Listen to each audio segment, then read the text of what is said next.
Muy buenas, queridos alumnos de cuarto de ESO.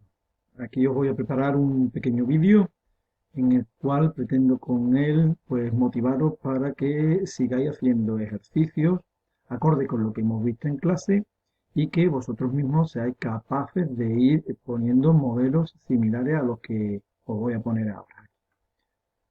Mirad, os voy a proponer esta actividad en donde se pretende pues repasar todo lo que hemos visto de formulación hasta este momento y además proponer algunas preguntitas que después podrán caer en algún examen o en alguna prueba, ¿no? Mirad, observar el primer ejemplo que tenemos aquí, ¿no? Formular el sulfuro de níquel 3. Y como podéis observar, pues está resuelto.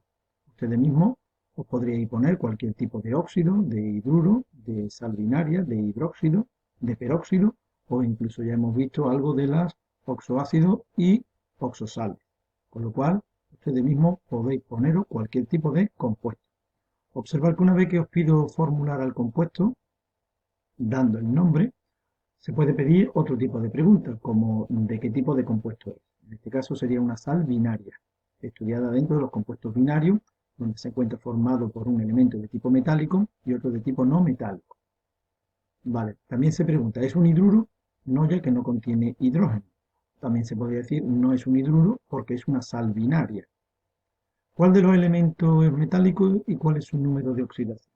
Mirad, el elemento metálico sería el níquel y el número de oxidación tendríamos que saber que es 3. Acorde con lo estudiado, tendríamos que saber que los números de oxidación del níquel serían más 2 y más 3 y en este compuesto el que está tomando es el 3. La siguiente pregunta, ¿cuál es el elemento no metálico y cuál es el número de oxidación? En este caso, el elemento no metálico sería el azufre y su número de oxidación sería menos 2. Nosotros tendríamos que saber que el número de oxidación del azufre podría ser más menos 2 y después posteriormente más 4 o más 6, acorde con lo que hemos visto en la tabla. Mirad más preguntas que se pueden hacer en qué otros números de oxidación pueden tomar el elemento metálico y no metálico.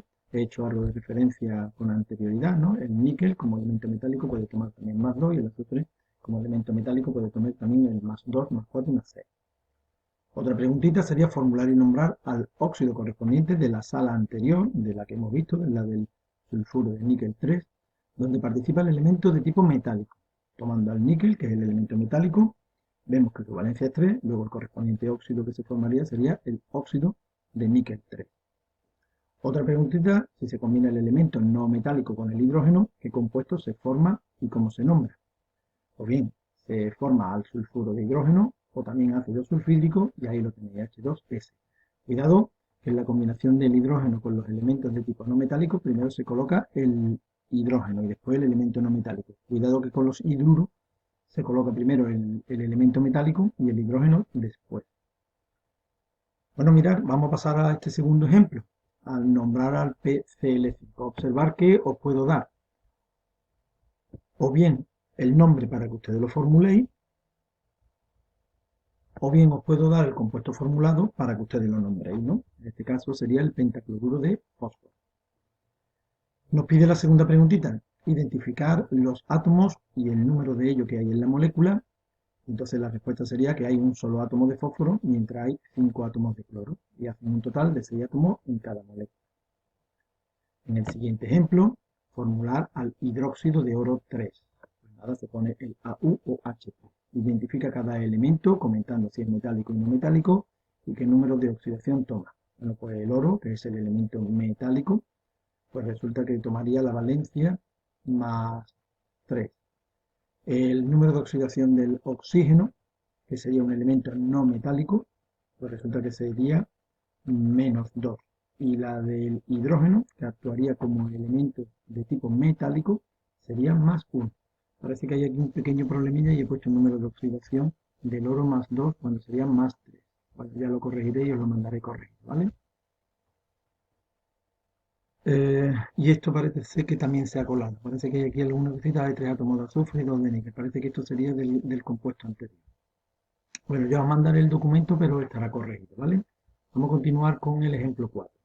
Formular e identificar los elementos metálicos y no metálicos del peróxido de bario, indicando su número de oxidación. Bueno, pues atento a los peróxidos porque aquí os pongo pues, un compuesto para que repaséis los peróxidos, lo mismo que con anterioridad, pues lo que me gustaría era que repaséis los hidróxidos. Acordaros que los hidróxidos ya son compuestos ternarios, están formados por tres elementos, mientras que los peróxidos serían todavía compuestos binarios. Bueno, pues en el peróxido de bario podemos identificar el bario, que sería el elemento de tipo metálico, y el oxígeno, que sería el elemento de tipo no metálico. Acordaros que ya os dije en clase que la valencia del peróxido era 2, pero el número de oxidación del oxígeno dentro del peróxido es -1. Y la del bario pues sería +2, que es la normal y corriente que aparece en la tabla como elemento de tipo metálico. Formular y nombrar las posibles combinaciones de los elementos anteriores con el cloro. Cuando digo los elementos anteriores, pues será el último que he formulado, la del peróxido de bario. Tenemos que combinar tanto el bario como el oxígeno con el cloro para formar posibles cloruros. Bueno, el bario con el cloro daría un solo compuesto que sería el cloruro de bario o dicloruro de bario. Acordaros que podéis utilizar cualquiera de las dos nomenclaturas para nombrarlo, pero con respecto al oxígeno tenemos un pequeño problemilla, y es que se dan pues 4 tipos de compuestos diferentes. Observar también a la colocación del oxígeno y del elemento no metálico cloro, y observar cómo tenemos ahí un dicloruro de oxígeno, un dicloruro de trioxígeno, un dicloruro de pentaoxígeno y un dicloruro de heptaoxígeno. Cuidado con las valencias que puede tomar el cloro, que en este caso sería la +1, +3, +5 y +7, mientras el oxígeno siempre tomaría la valencia o número de oxidación -2.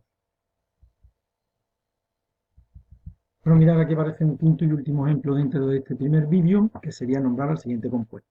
Y cuidado, porque mirad, la valencia del cobalto es 2, que se la da al oxígeno, pero el oxígeno nunca puede tomar como valencia 3.